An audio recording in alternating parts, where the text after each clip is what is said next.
All right, we're venturing into new territory today. We are going over note reading. And the whole idea of this assignment is that I want you to be able to do some studies without having a keyboard in front of you. Some of that may seem a little tricky to do since I'm going to relate probably often. I'm going to reference the keyboard layout a few times, and you may initially feel like that, hey, you're kind of at a disadvantage because you don't have a keyboard in front of you. But you don't really need to have a keyboard in front of you right now for the purpose of what we're doing. The idea is I want you to understand some of the basics of note reading and how it will relate to the key that you're in. So let me explain that. I could put any note down on a piece of manuscript paper or on music paper, and I could have a reader look at that note and just play it without having to think about what key they're in. So if I wanted the player to play middle C has a distinctive look to it. And when they see that note, they're just going to play middle C, just as written. So what is this whole thing about playing in relation to or relative to the key that you're in? And why is that important? Because if you could just read the notes as they are on the paper, then it shouldn't matter what key you're in because you just read what's in front of you. Well, everything that you and I have learned so far has been a more natural kind of ear-based approach at playing, where you learned chords. And to understand how to build chords, you really do have to know what key you're in. Maybe not thinking about the key of the song that you're playing, but certainly the individual chords, you have to think about the relativity of that chord to the scale. So, for example, in that other video that I made for you that was pretty comprehensive, that taught how to play chords from scales, you learned that if you wanted to play a C major chord, well, you have to take the root, the third, and the fifth from the scale. So C scale, take the first note, the third note, and the fifth note, and you put them together, and you arrive at a C major chord, right? So that's important for you to know the scale. Now, what I'm going to do is I'm going to bring up what a C scale looks like for you as written out in notation, in music notation. So take a look at the top line where it says 2-octave C scale. Now, that looks foreign to you, I'm sure. You've seen this before, but you don't really know how to read this without actually having knowledge of what these notes are visually. So if I, take a note out of context, for example, here, let me blow one of these up for you so you can kind of see this a little bit better. All right, so take a look at this first note here. The very first note that you see has a distinctive look to it. It's a circle, but it has a line through it. So that is what middle C looks like. Now you'll notice that the notes that are after middle C written in this assignment, they have an ascending pattern to them, as in they are moving upward on the page. If you were to draw a line through those dots, you would have a diagonal line that's pointing upward. So the nice thing, and you could always rely on this with note reading, is you could count on that the higher the note is, the higher it's going to appear on the page. So having that sense of relativity is helpful. So if you're looking at the contour of the notes, The one thing you may not be sure of is, are these notes right next to each other in the scale, or are there some skips involved? Are you skipping over notes? And this is where you have to really understand sort of the grid pattern of the lines. So let's take a look again, and we'll see that there are 5 lines here, and the dots are plotted either on the line or below the lines. So the first note, middle C, is written just below the 5 lines, and we're going to call those 5 lines the staff, S-T-A-F-F, the staff. That first note, middle C, is just below the staff. So you know where to find middle C on the piano. It's the C that's right in the middle. Oh, right there. Okay, I was an octave too low. So there's your middle C. Now, the question that I brought up is, how do we know whether the next note that's obviously higher because it's moving upward vertically on the paper, whether it's the note right after C or if you're skipping a note? So middle C has a line through it. And you'll notice if you look at the notes that are written on the staff, there are notes that are cutting through the line. And there are notes that are sitting between the lines. So if you take a look at the second note right after C, that's sitting below the line. It's not on the line. And then the third note is on the line. The fourth note is between the lines. And then it's a line note, a space note, a line note, a space note. So that was all for the first measure of the music here. I just identified the first measure of music has 8 notes in it because it's they're eighth notes. 1, 2, 3, 4, 5, 6, 7, 8.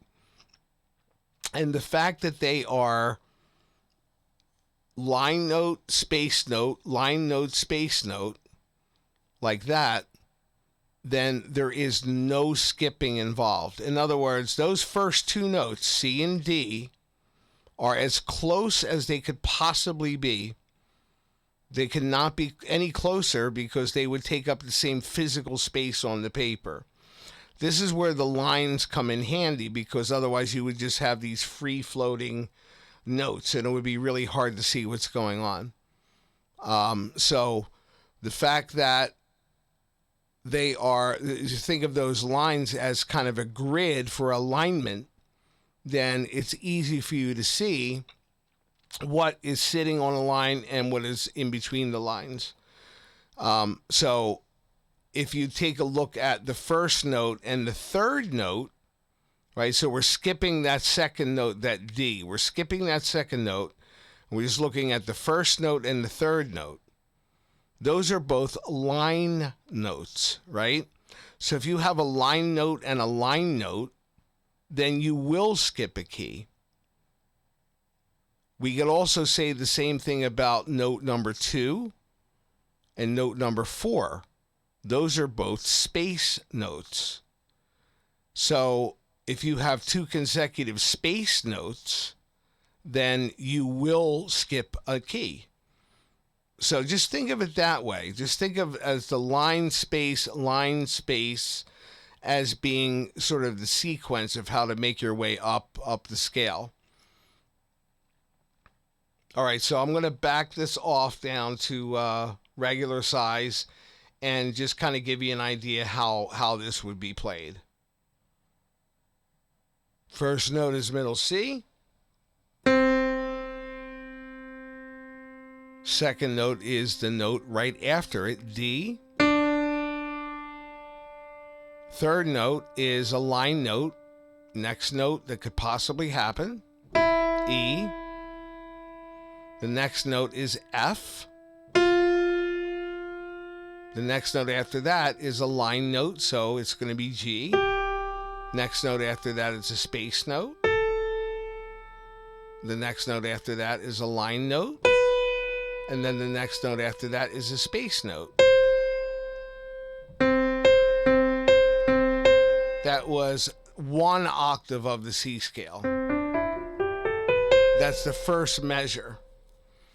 Now, if we keep going into the second measure, the last note that we played in the first measure was a space note, and it was the C an octave above middle C. Take a look into the next measure. It's a line note.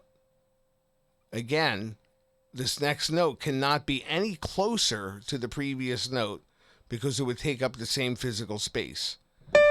So that's the D above, and then E, F, G.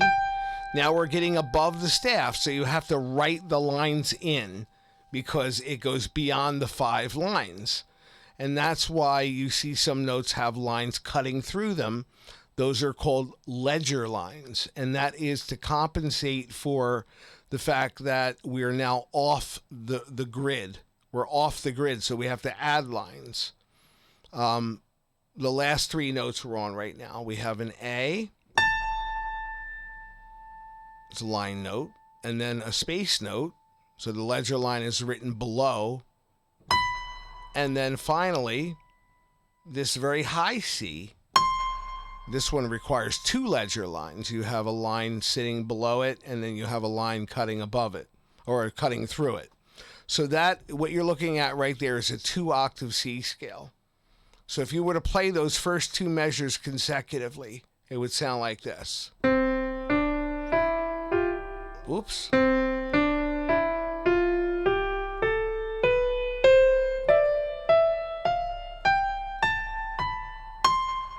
All right, those are the first 2 measures. And that is your very basic introduction to note reading. Now, here is the next thing you're going to need to understand. Why did I say that you have to understand what key you're in? This is important because I think this is the way that you're going to be able to learn this note reading thing best. Rather than get too deeply engrossed in the visuals of each note, I want you to just kind of look at that pattern, that up-down pattern, and kind of use that as your method of reading right now. And it'll tie nicely to your existing understanding of music and the sort of the ear approach that we talked about.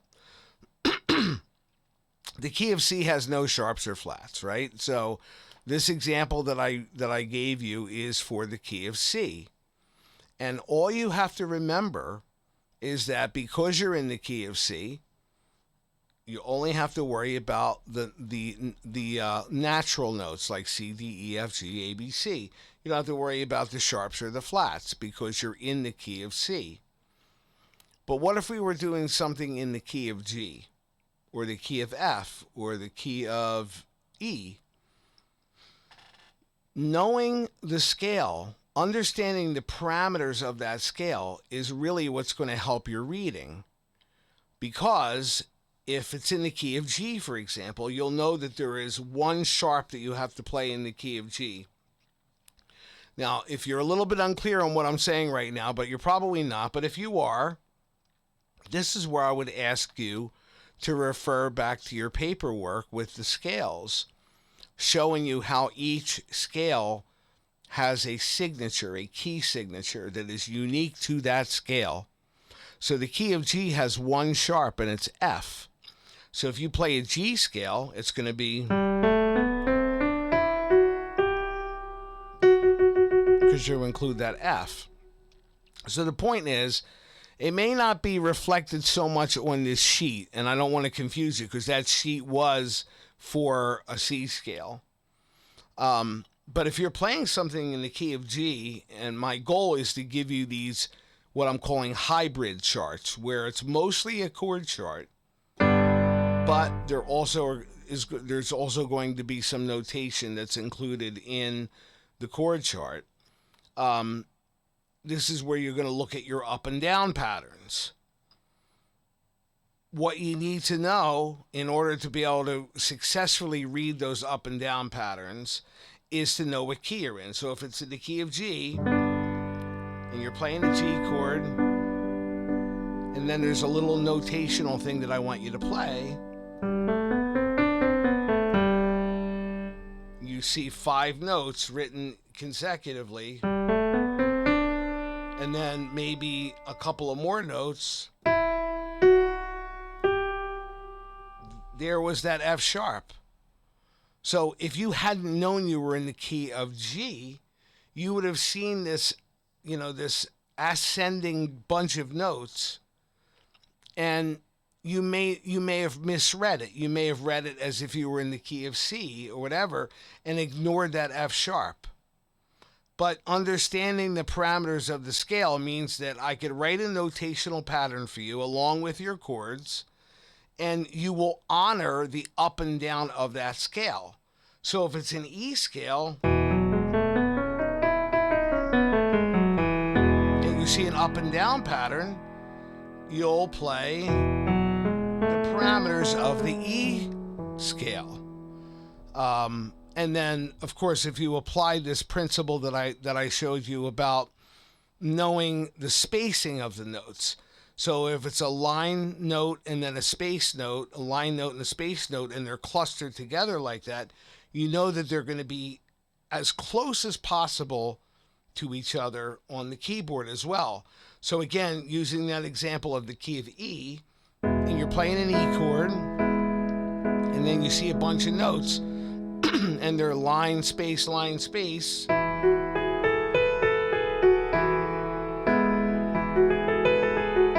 That means that they are as close together as possible, and you're going to consecutively play those notes. Now, of course, it's going to get trickier when you're reading something where the notes aren't consecutive. So now you're going to have to really gauge the space between the notes. That space, by the way, is what you've heard me refer to many times as intervals. In music language, interval refers to a tonal space, not a time increment. So if I refer to, let's say, a fifth, the distance between A and E is a fifth. Why? Because A, B, C, D, E. So if you see 2 notes written on a piece of paper that are a fifth apart, clearly they're going to be spaced differently. And again, as you become more familiar with the grid, then you'll be able to gauge those spaces effectively. Okay, so I gave you more information than I probably should have right now, but that is what I want you to understand first before we venture into this. Now I'm going to go back to that other paper, and what I want you to do is now, when you have access to a piano, just get used to looking at those notes on the top line and just play through them. You don't have to use any particular kind of fingering right now.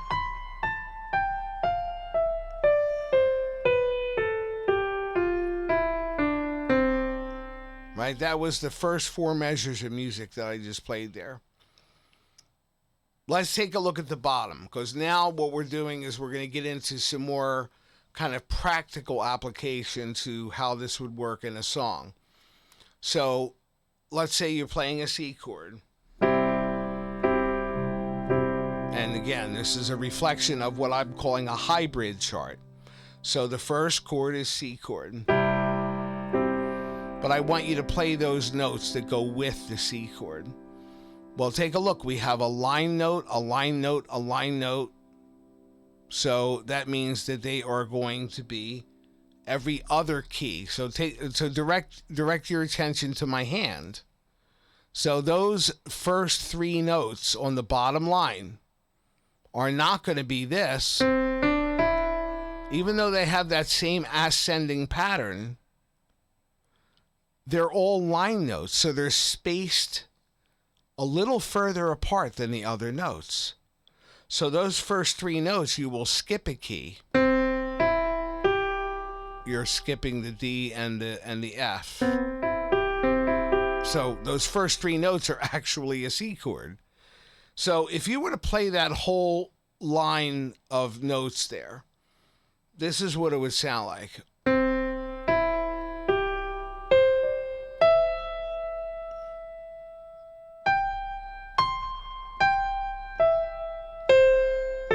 Sorry. Do that again.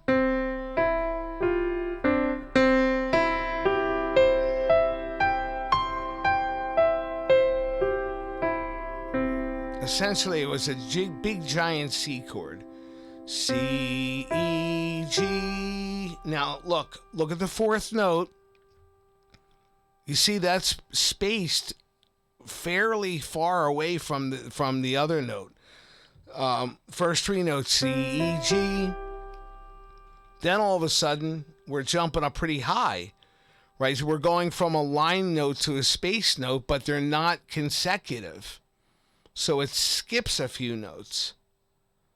Now, this is where individual recognition of the notes would come in handy, because intervals that are farther apart are more difficult to navigate visually. But you'll get used to that as well. Let's play the first four notes here. C, E, G, and then it skips all the way up to the next C. So that interval is a fourth. G, A, B, C, G, A, B, C. So again, the first four notes. Then the fifth note is an E, so that's space, space. So you're skipping a key. And then another space note, the G. Three space notes in a row, so you're skipping keys. So I'm going to play the first six notes as you see them. Those were the first six notes on the paper. Then there's another big jump all the way up to this high C. And if you take a look at the paper, you can see that there's a pretty big jump between those notes, right? Let me see, just kind of zoom in on those. So take a look there. 1, 2, 3, 4, 5, 6. The sixth note on the bottom. And then the note right after it. There's a big space between those two. They're not consecutive notes. And the lines help you gauge that space. I know this is a lot to think about right now, so you're probably already thinking like, oh, I'm a little bit over my head with this. But just trust me, if you just kind of stick with me here, I'll guide you through this. I'll continue to guide you through this, and we'll work this out together. Okay, so now let's finish that first measure.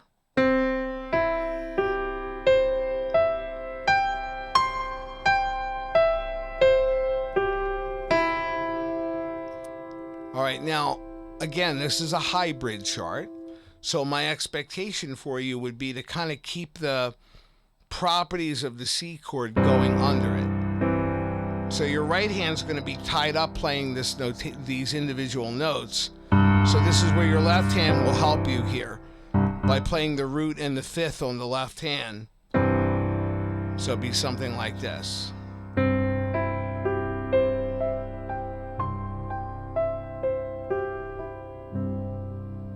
All right, so that was the first measure. Do it again.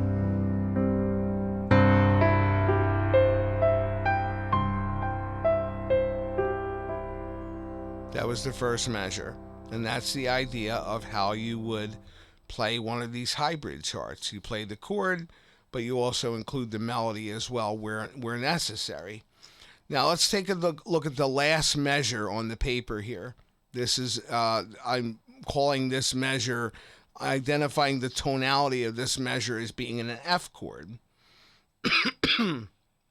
So let's now think about that other video that I made for you. I guess I called it the magic of inversions or whatever. if you think F chord, right, the first thing you're going to do is you're going to want to go to an F chord the way you may have learned it in the beginning, where you find an F on the keyboard and you build third and fifth above that F. But we're thinking more inversion now. So let's direct our attention to measure 2 on that bottom line. The first note is a C, right? So if you're building an F chord and it has a C on the bottom, then what you're doing is you're building a, this would be second inversion F chord. So the notes, instead of being FAC, are CFA. Right? So it's still an F chord, but instead of putting them in the order of FAC, you're putting in the order of CFA. All right, so those first 3 notes in that second measure are those notes that I just played. C, F, A. So let's analyze what the whole line space thing, how it relates here. So the first note we know is middle C. The next note after that is a space note, right? So we already learned that if you have line, space, then the notes are consecutive. But this is where you have to actually take a closer look here, and you have to see that while that first note is a line note and the second note is a space note, they're not next to each other. There is some distance between them. You know, if you were to pile those notes on top of each other, they would have some distance between them. So in this case, you would apply the line space principle a little differently. This is where you're just using some common sense and you're realizing, well, even though it's a line space situation, that they're not right next to each other. So that interval is a fourth. C, D, E, F. And then the next note after that is a space note. So remember, you have space note. F and A on that paper are both space notes, so you're skipping a key. You're skipping the G. And then we have another sort of same situation from the third note to the fourth note in that measure. You have a space note and a space note, so we're skipping a key. But now we have a wide jump. Now we're going from, if you look at the fourth note in that measure, that's a C. But now we have to go to an F. Again, that fourth interval. C, D, E, F, 1, 2, 3, 4. And then we have a line note after a line note, so we're skipping a note. And then this high C again, which we saw up top. And then descending. And you can use some common sense too, where you kind of look at the pattern going up.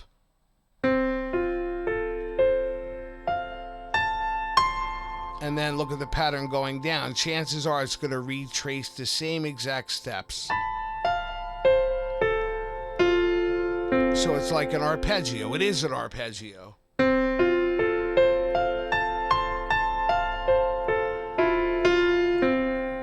Right? So that's how that second measure goes.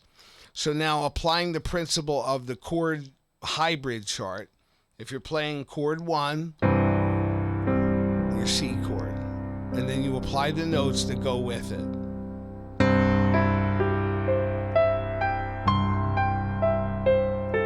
Sorry. Let me do that again. Sorry.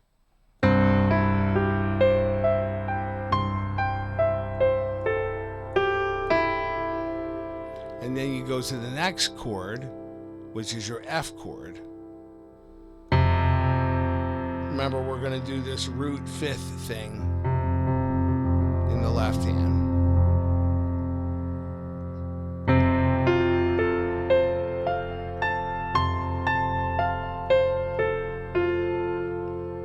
All right, so if you were to just play the chords on that bottom line, it would sound like this. 1, 2, 3, 4. Next measure. 1, 2, 3, 4. Right, but what we're doing, again, we're applying this hybrid principle.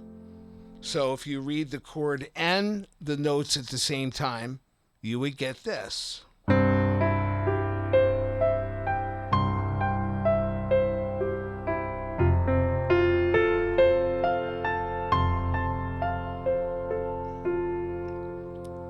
So one of the things that you'll do as a little practice is that when you get your hands back onto a keyboard, when you get back home, is you'll try playing these two measures on the bottom in a cycle where you play measure 1, measure 2, and then repeat. And just kind of go back and forth so your fingers get used to playing the pattern, and hopefully you'll make a visual correlation between what you're playing and what you're seeing on the paper. So this is how those first two measures would go on the second line if you cycle them, if you just loop them.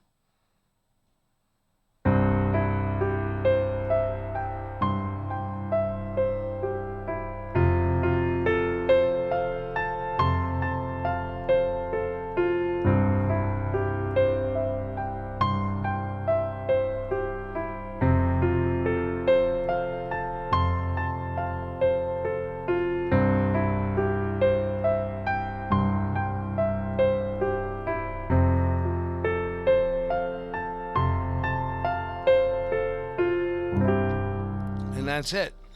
Now, fortunately, the kinds of hybrid charts that I'm going to be giving you are not going to be as involved as this. This is like really showing you how to correlate a notational group of notes with a chord.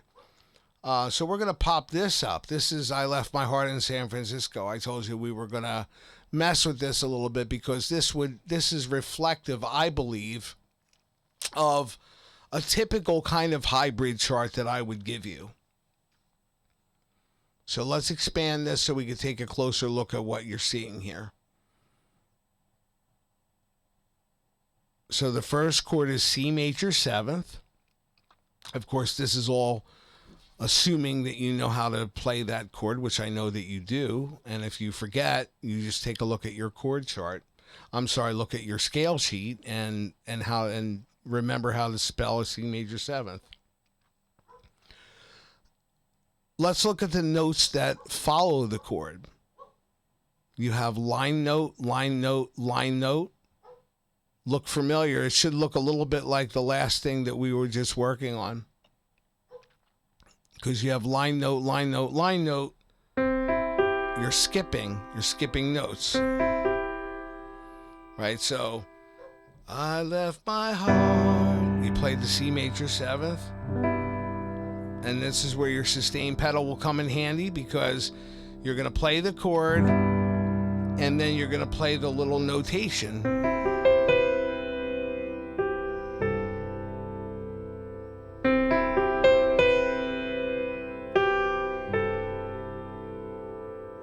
C, E, G, C, B, G, A.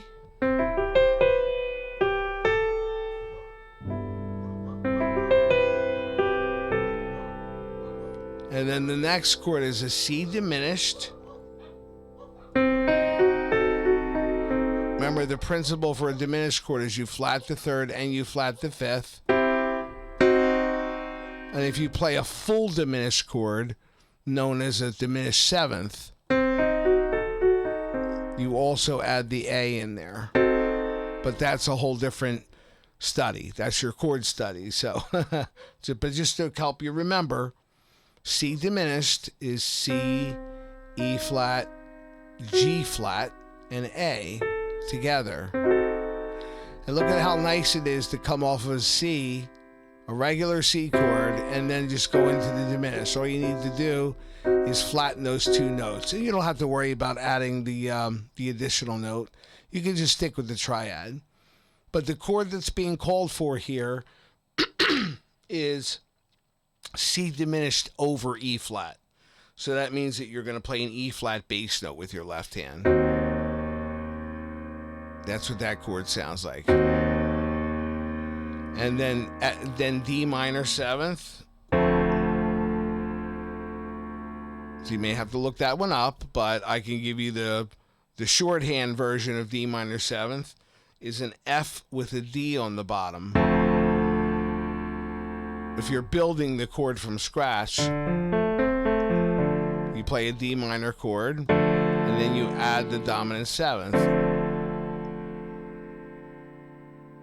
So far, if I just play those chords on the top line, this is what it would sound like.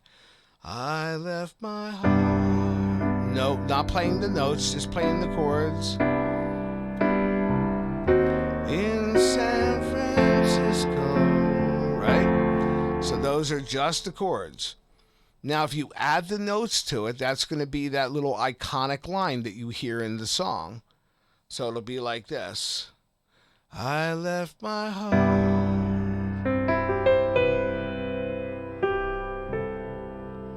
in San Francisco.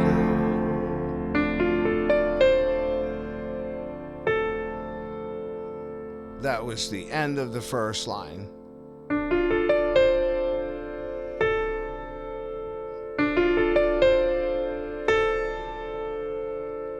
Now you're looking at those notes right now, and I know you're thinking, well, I am not skilled yet to be able to look at those dots and know how to automatically go to those notes. But remember, this is just a very introduction to note reading. This is not, there's no expectation for you to suddenly just know how to read. You need to be able to give yourself the time to be able to figure out how to make this work. Utilizing some of the tricks that I showed you, like if it's a space note and a space note, if you take a look at that last measure on the first line, that's a space note, and a space note starting on a D. And then there's a big jump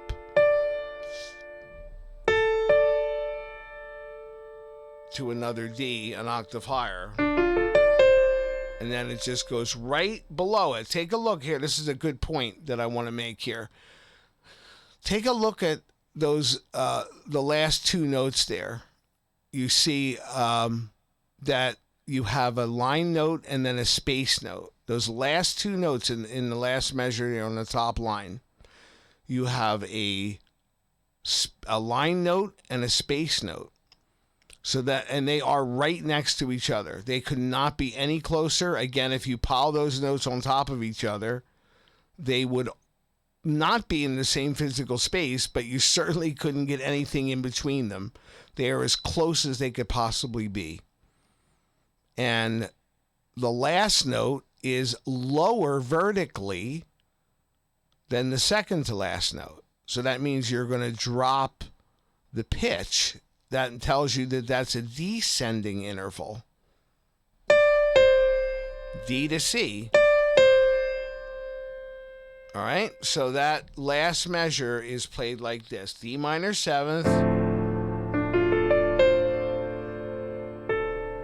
And then an A is the last note on that paper, on that line. And then it goes to a B. All right, so from A to B.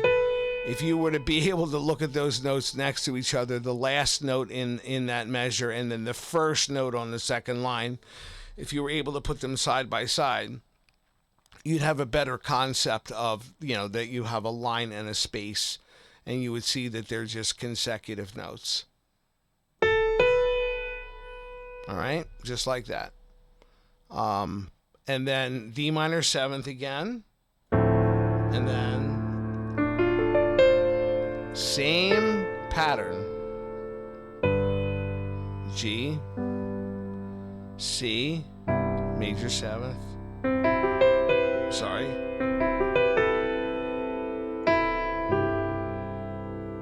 So you have basically two different note patterns there. And again, it's a work in progress. This is how I would expect you to read this chart. I left my heart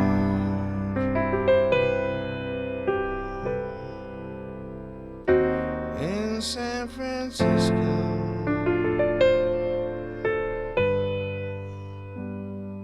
I don't know the words. D minor 7th,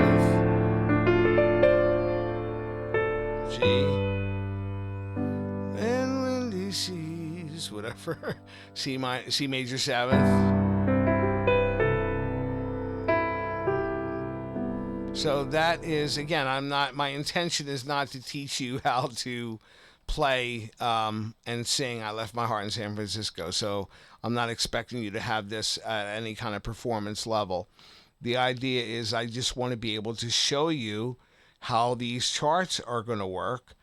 And for a while, it's going to be like this. I'm going to give you the chord, and then I'm going to give you the little note pattern, and you're not going to know how to find it right away.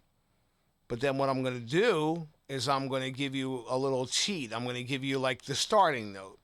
And then you'll take a look and you'll reason it out and you'll think about what key we're in. So if we're in the key of C, we're not playing any sharps or flats. And you'll just kind of reason it out and you will come up with the correct notational pattern. You just have to give yourself the time and patience to make that happen.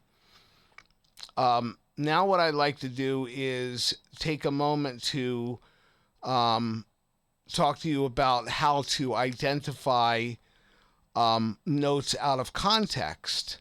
So I'm going to go back to this, and I'm just going to kind of blow this up here. And I want you to see that we're just going to confine ourselves right now to the notes that are on the staff. So in fact, I'll even narrow this for you, just so you can see exactly what notes I want you to focus on right now. Just crop this for you.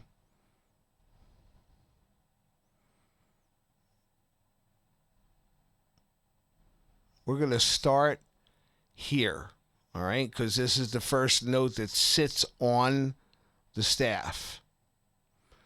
And we're going to stop here.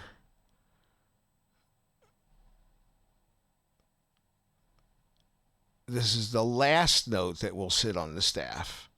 Right, so we're going from, we only have 1, 2, 3, 4, 5, 6, 7, 8, 9 notes that we're working with right here. All right, so this is what we're going to focus on, these 9 notes. And I want you to be able to identify them out of context. So for example, if you just saw this note sitting somewhere and I said, what note is that? I know you're not going to know what note that is, but I'm going to teach you something. You may remember it vaguely from school. So we're going back, but just think about this little thing here. Let me bring up something so I could type. That is not going to work. Let's do it like this. Hang on one sec.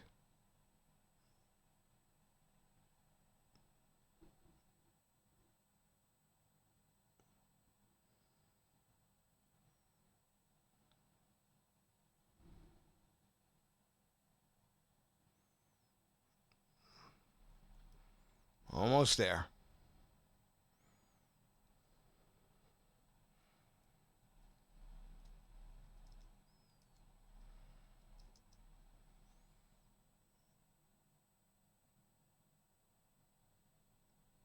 All right. Now this hopefully will be familiar to you. We referred to line notes earlier, right? Notes that sit on a line, and then we referred to space notes, notes that sit between the lines. So we're just going to focus on the line notes right now. This will, I'm sure, sound familiar to you. Every good boy, I'll make this a little smaller,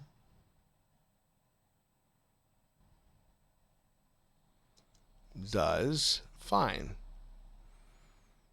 All right, and that's how you remember your line notes out of context. So if you're not thinking about the key that you're in and you just suddenly encounter a note like this example I gave you, and I say, what is that note? And you don't know because contextually you don't have a point of reference.